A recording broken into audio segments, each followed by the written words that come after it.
Welcome to the Year 4 Off-Grid Homestead Update. This has been a big year for me. This is the year where everything starts to look like a house. And I'm really excited that you guys are still watching. And I'm going to show you around. I'm going to show you all the work that I've done this year.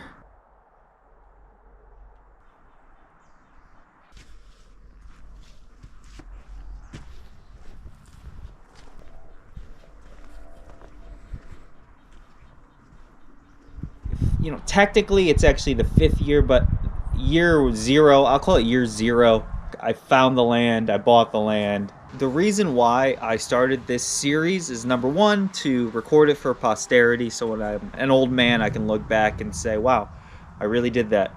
But secondarily, I created this series as evidence that anybody can move into the woods and build their own house. I barely knew how to use power tools when this series began.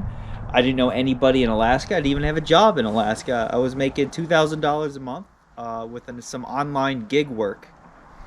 And so it was with that money and almost no knowledge of construction that I came up here and I started building my own house. Everything else in my life got better.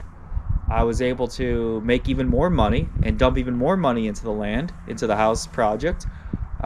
My relationships have only gotten stronger. I've become a better person because of it. And I really think it's because I gave myself a tangible goal to create. I set a real world practical thing to do. I set my mind to it. I said, okay, well, yeah, there's a lot of BS in the world, but this isn't BS. What I'm doing here isn't BS. So, well, maybe I'm going to have to deal with a bunch of stuff in order to make the house building project go well. And that's really what this video series has become. I know there's a lot of nihilistic views out there of people who say, oh, I can't own a house, I'll never be able to afford anything, I'll never be able to get a good job. But you don't need a good job. You don't need to be able to afford anything. You don't need to be able to afford a house. You just need to go out there and build one yourself. I wrote a whole book about it. But this is the series finale, I would say, year 4. This is going to be my last update. And the reason for that is because I'm retiring the series. I don't have as much joy or excitement in the actual renovation aspect of building. I mean, I like it, I'll do it, of course, but it's just not interesting to me anymore. And so this means this is the last update. I'll probably come back to a 10-year update for you guys. I think that'll be exciting. But I'm going to refocus the channel more on what I originally started YouTube for, which was outdoor content, hunting and fishing. I will have probably some agriculture stuff too. The agriculture in Alaska is very interesting. Installing a hoop house in the backyard. What we have here is a 100-foot greenhouse by 20-foot wide. So that's east facing. And there's a glacier about 50 miles to the east of us. And so sometimes those winds rip on down it. Squared it all up. Basically using the Pythagorean theorem, and every 4 feet I'm going to pound posts in, and the string line is going to be what keeps the post straight from there to there.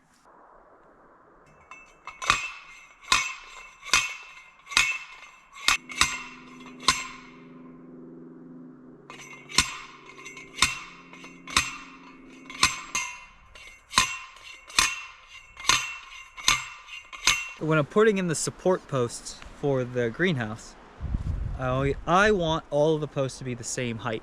And so how I did it was I took a laser level and measured all 4 corners. And so if you look over here at these 3 posts, those are level, and the string line keeps it straight. So we level them, string line, good. They're 4 feet apart from each other.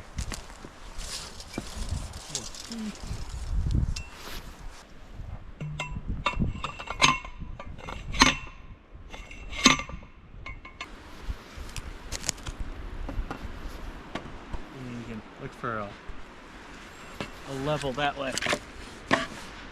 I wouldn't go building houses with this method, but for a greenhouse it'd be alright.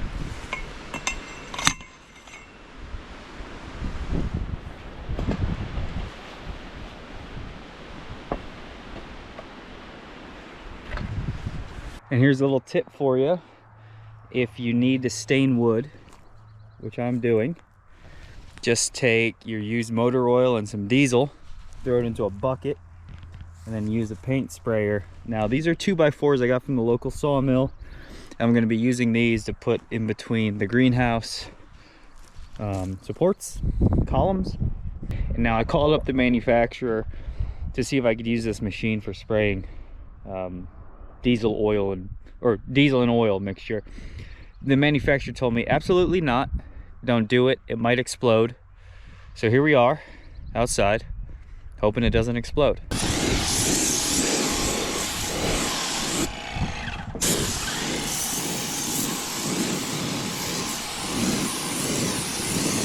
But I couldn't do anything with the house until I prevented the basement from flooding ever again.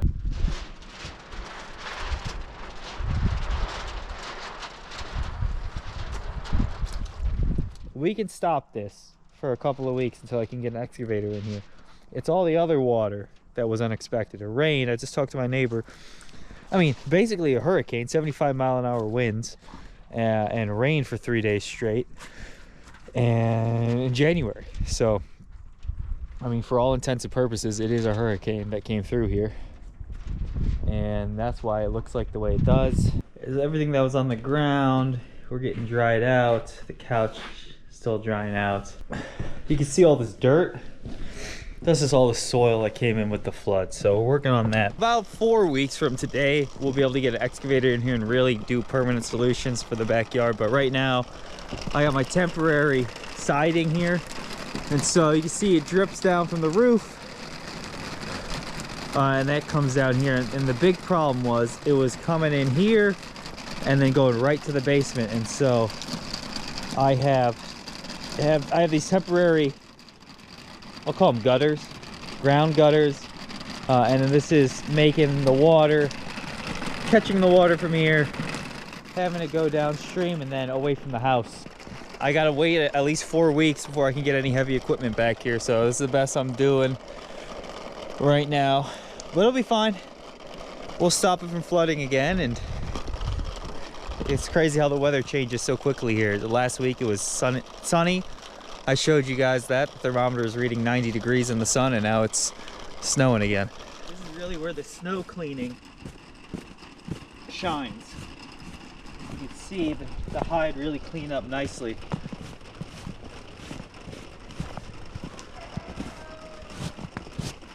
With this. And of course, you're gonna end up beating it just like you would any other rug.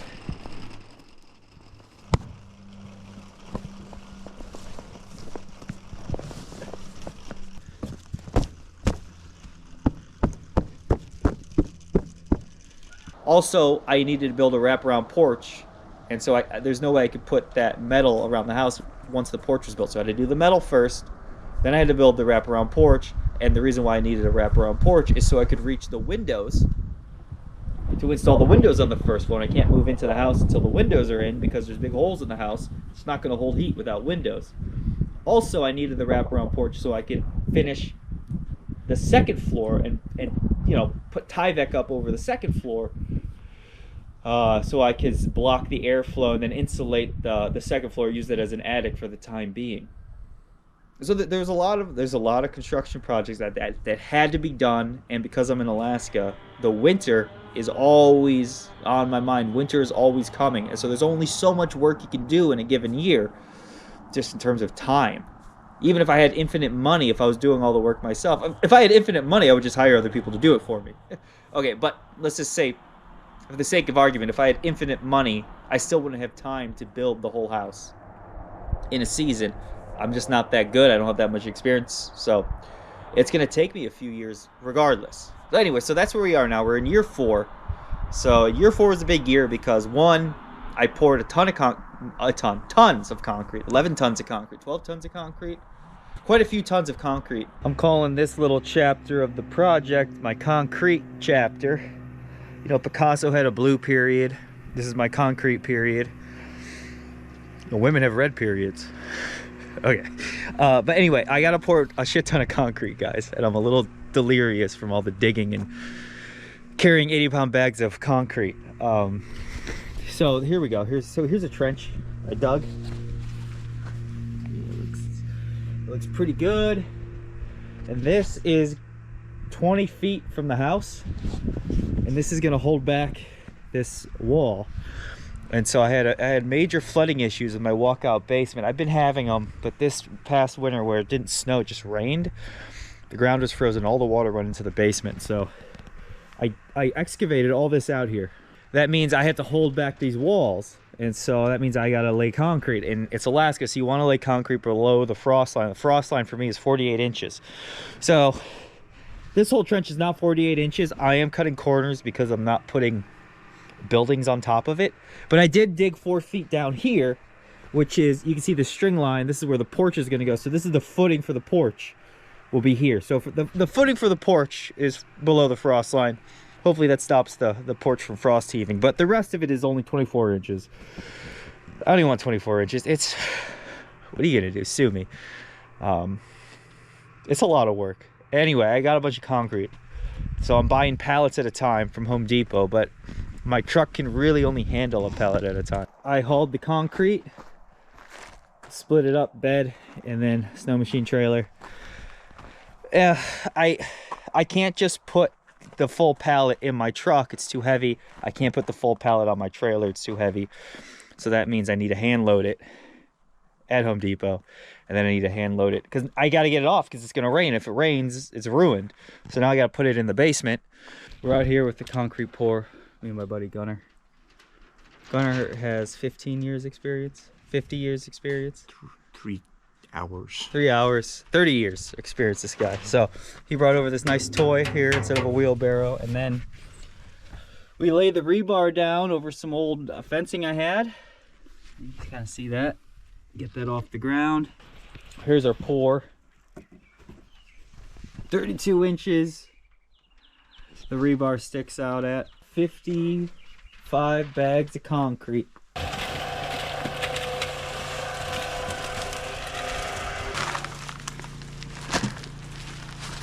Probably only 120-ish. Ish.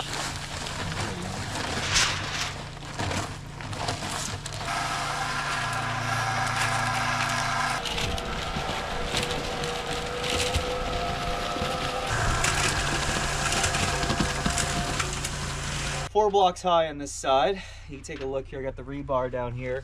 And then I actually cut with a masonry grinder wheel on my angle grinder. I cut those notches in the bottom. 2 more blocks to go. Got the rebar across in the middle here, in the middle block. This is the first time I've ever done this. So be gentle in the comments.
We're about almost done with the porch.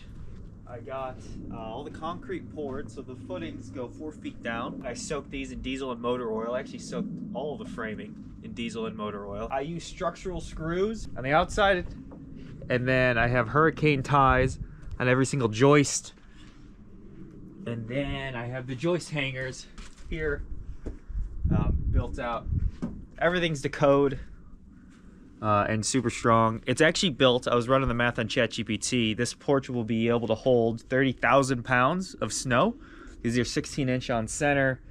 And then I put 2x6s as beams. So I sandwiched two 2x6s together as beams.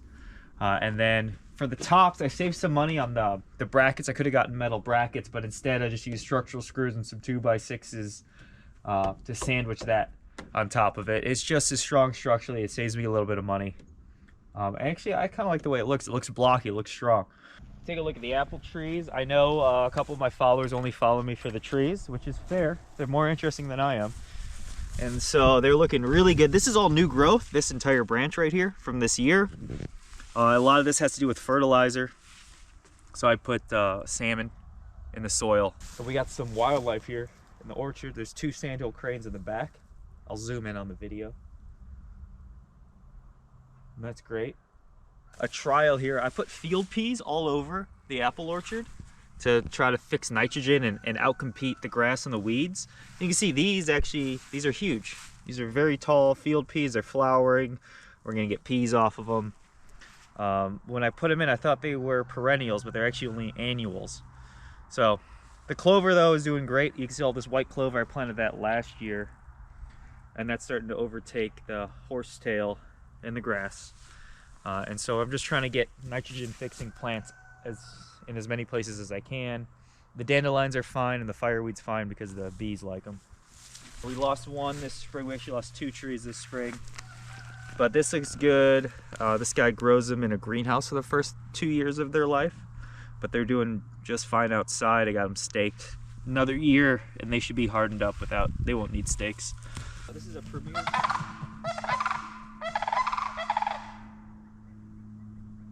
Our pets don't like it when we get too close to them.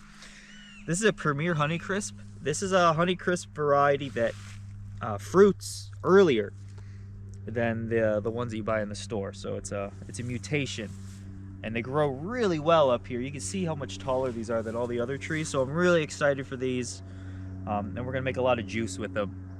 So that's gonna be really fun when they do start to fruit. Probably 1 or 2 more years. There's another new one. This is a Prairie Magic. Like I said, we lost 2 this spring, and this one actually broke in half when we planted it. It didn't have any leaves on it because the top kind of broke off, but you can see it's doing just fine now. And Prairie Magic is another variety that does really well in Alaska, so we're happy to get that one going again.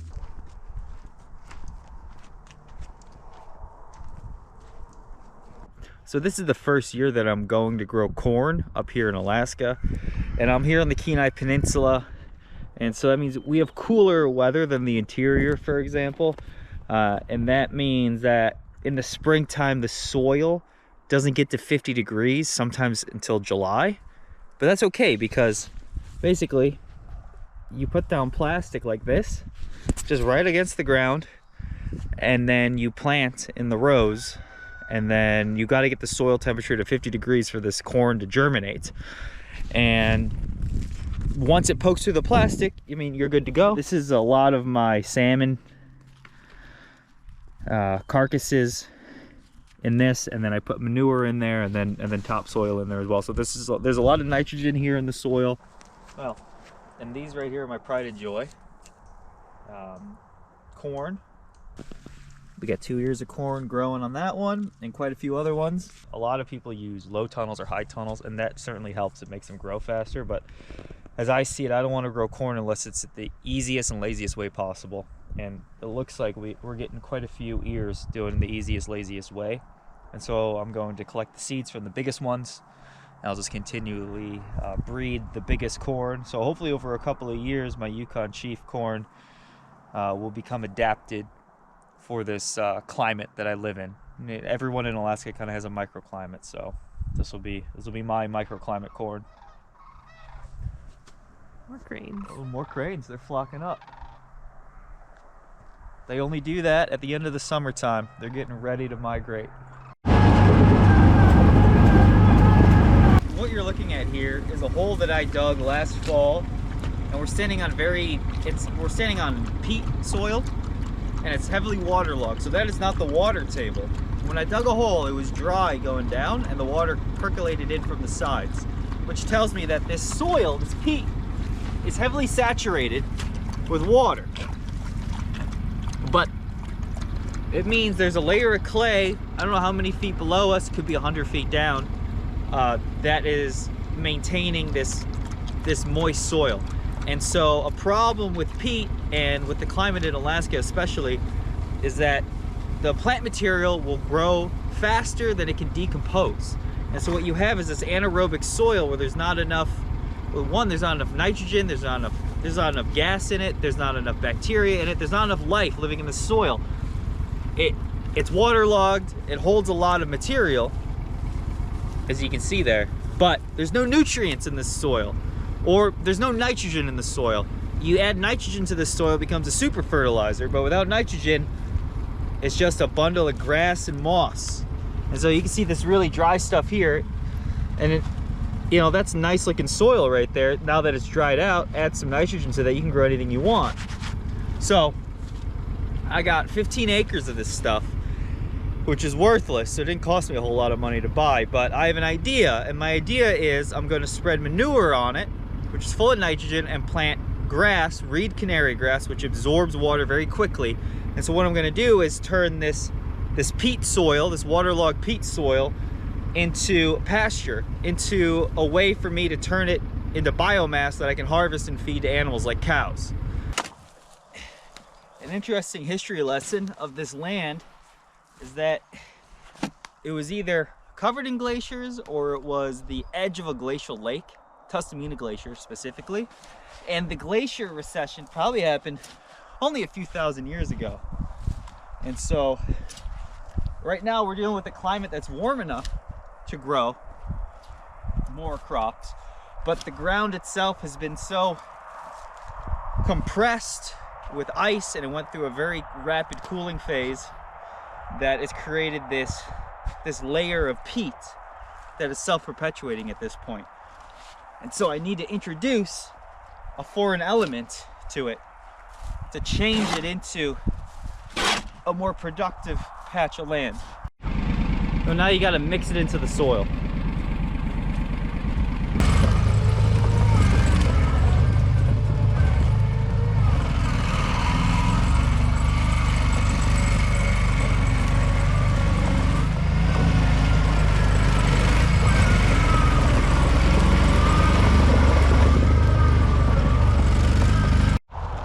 There's the reed canary grass seed. Looks just like that.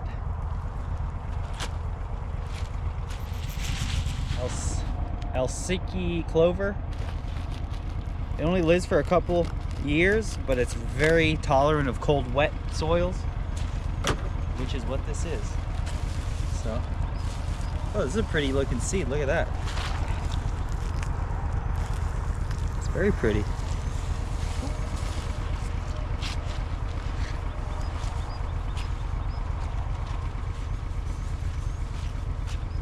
Austrian winter peas. I'm only gonna put a little bit in here. I think the soil's too wet for them, but they make good pig food if you get them to grow. And now I'm gonna do a couple more loops with the Argo, push the seeds into the ground, and that's farming up in Alaska. Let's see if anything works.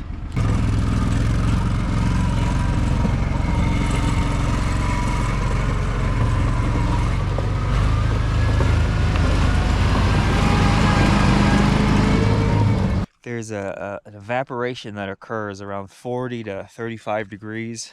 And so if you have hot days like we do, 60, 70 degrees during the day, and then it drops to 40 at night, the plants will actually lose water and dehydrate themselves, and they'll die, as we've learned with the pumpkins. But when plants turn purple like this, that prevents the water from evaporating at a rapid pace, and so you get these native grasses and these Hascap berries that do just fine in the cool weather. So what we're trying to do now is look for vegetables and fruits that have that are known to turn purple, like a purple kale, for example, does really well up here.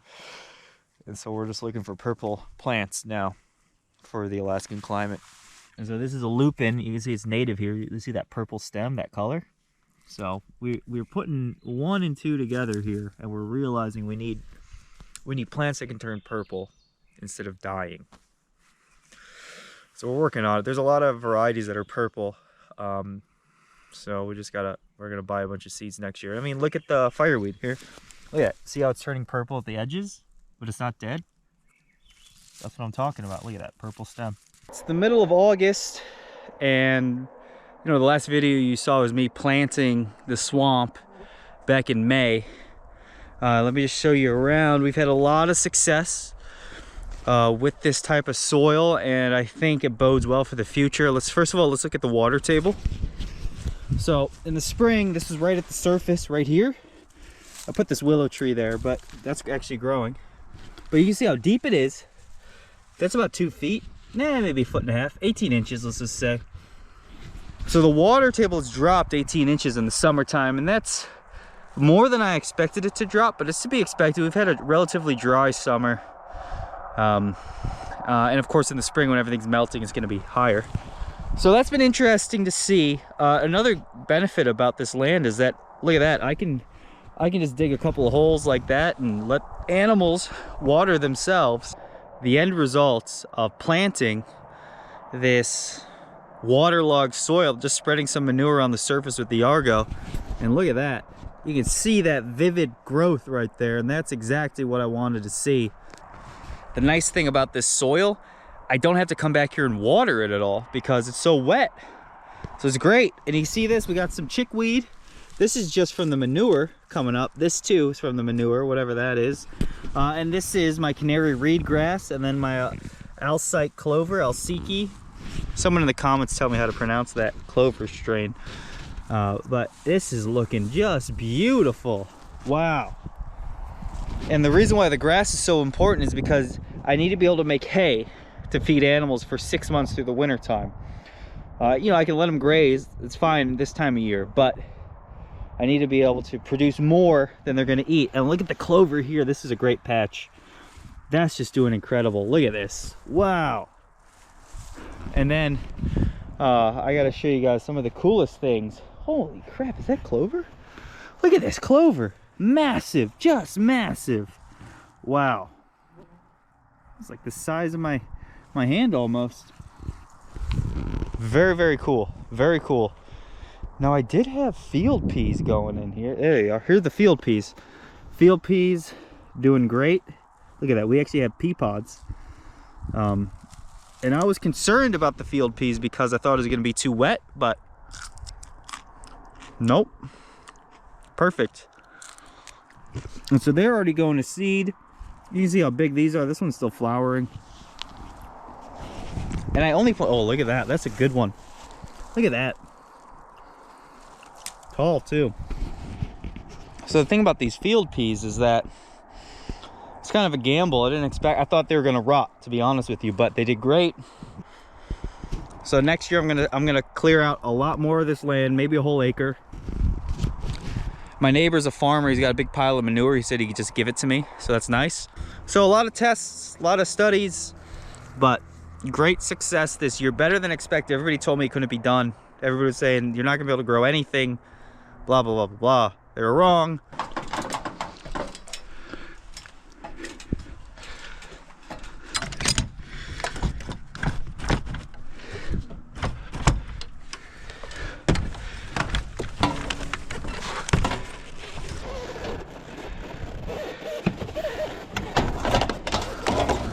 The hardest part is trying to put this camera somewhere.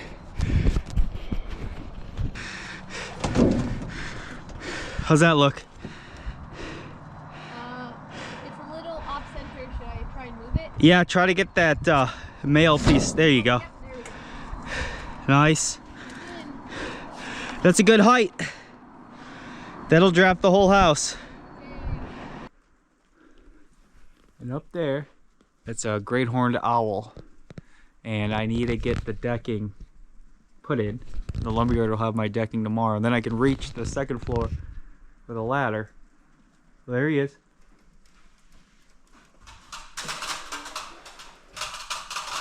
It's all good, buddy. Hey, we're just hanging out together in my house. How do you do? Oh.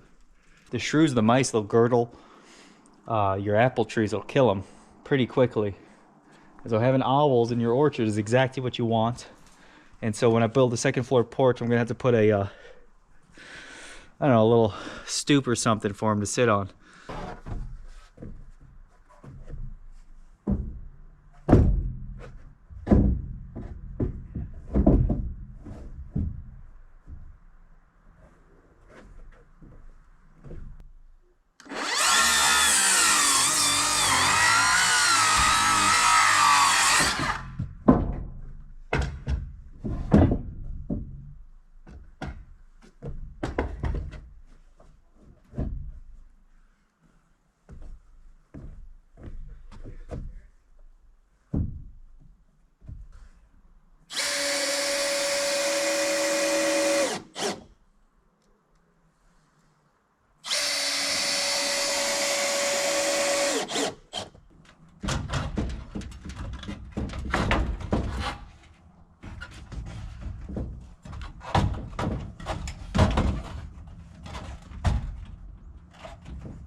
Exciting day. Got the windows delivered here behind me. So they came in a big crate.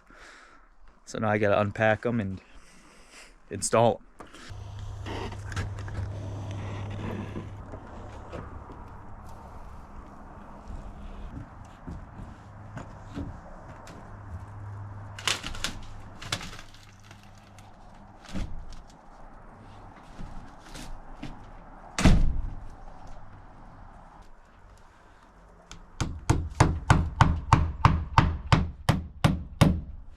When you're putting in the windows, it's best practice to square it. So you measure diagonal to diagonal, make sure the window's square. And this is because a lot of the windowsills in homes aren't necessarily even. However, as you can see, my windowsills are exactly level. So when you have a situation like this one, you can just install the windows pretty quickly. Okay, so I had to move the solar panels out of the way because they were kind of leaned up against the house, so I could build the porch. Now, eventually I want to get the solar panels up on the roof there. And this is all south facing. So this is all south facing, and I'm taking full advantage of because my neighbors are back behind me and they have their driveway there and they have their greenhouses over there. So what that means is they cut down all the trees in the yard. So my southern exposure is very intense, even in the winter time, which is wonderful. So I'm taking full advantage of having good neighbors, and that's why my solar panels are faced this way. I still have to trim this off, but I gotta make YouTube videos before I do any more work. The porch is 131 feet long, and then it's 5 feet wide, and then 7 feet wide on the east side, which is where the view is. The top of the porch I treated with just clear stain. I treated with clear stain. I really like the color spruce, but you know, my shoes are so dirty. The treatment alone took me a couple of weeks just to treat all this lumber, and then there was actually so much lumber I had to go back to the lumber yard twice to get it all. Of course, these windows right here, this is what it's all about. This is the view to the east. These are 8-foot windows that I installed. You know, sliding glass door, and then we got big windows over the kitchen here. These are 3-foot by 5-foot windows, and it just makes me feel so much peace to see it, to finally see my dream come to fruition. And it looks beautiful, and I'm so happy about it. And you know, I got the view of the mountains right out there. And it's terrific. And you know, there's nobody living out over there. That's all federal wilderness area. So that view is gonna stay like that forever. I moved my freezers outside. They use a lot less electricity when they're outside, and of course I have the overhangs so they don't get precipitation on them. I got my generator here. I run this about an hour a night in the winter months, which we're just getting into, and I built this OSB box around it, and that cuts down the sound immensely. the next project I am going to do is actually build a soundproof shed for the generator, and that's going to cut down sound. It's going to be great. No one's even going to know I have a generator, which is the dream here. When you walk into the front door, come into the house this way, and then you can just look at the mountains right through the windows. And that's beautiful. You can't ask for a better view than that. I mean, totally private. No one back there. No one can see through those windows, so we could just leave those without curtains. I got the wood stove here in the middle of the house with the stovepipe going up to the roof. And this wood stove, this isn't my final wood stove. I'm actually going to put a masonry wood stove in the center of the house, but for the foreseeable future, this is fine. You see, it's messy in here. I'm still moving in upstairs, so I just want to show you guys what I did. Got a nice moose hide there. Oh, and then the mint green spray foam. That's a big project. That's kind of expensive, but I like it. It keeps the house really warm, and actually increases the shear strength by 300%. So it gives me a lot of peace of mind for earthquakes, which we do get earthquakes. So it's it's more earthquake resistant with that spray foam. Plus, there's absolutely no airflow happening with that style of insulation, which means you have to actually vent your house. So I got these passive vents here that go to the outside, and that's open and that's closed. And I have a vent in every single room in the house. Well, obviously it's one room right now, but as the rooms get built, every room will have a vent. So if you, for example, one, you need airflow to stop mold. But also, if you wanted to heat a room, all you'd have to do is just open up that vent, and then the heat will get sucked out, and you actually be able to heat your house without electricity. So it's passive venting, and it just reduces the need for electricity, which is the resource that I'm most limited in having, especially in the wintertime. In the summertime, I have unlimited electricity. So you have to build your house with these things in mind if you want to do this kind of off-grid, self-sufficient lifestyle, which now that I'm here, I'm so happy that I'm doing it, because there's another thing. They're going to just keep raising the prices of electricity as demand just continues to go up and up and up. So yeah, I'm in a good position. So here's the thing with playing along with the system. If you follow the rules, you will only ever get the results that other people have gotten. And that's why those rules exist. Those rules exist for you to get the same results. Well, there you have it. That's the year 4 homestead update. Like I was saying, I'm retiring this series. I think it's proved the point that anyone can move to the middle of nowhere and build their own house, and that's the reason why it exists. I'm still going to keep making videos. I got a great moose hunt video coming your way, as you can see behind me, very successful. That'll be fun. And I'm going to do a lot more hunting videos. I got a new boat and stuff, so you guys are going to like those.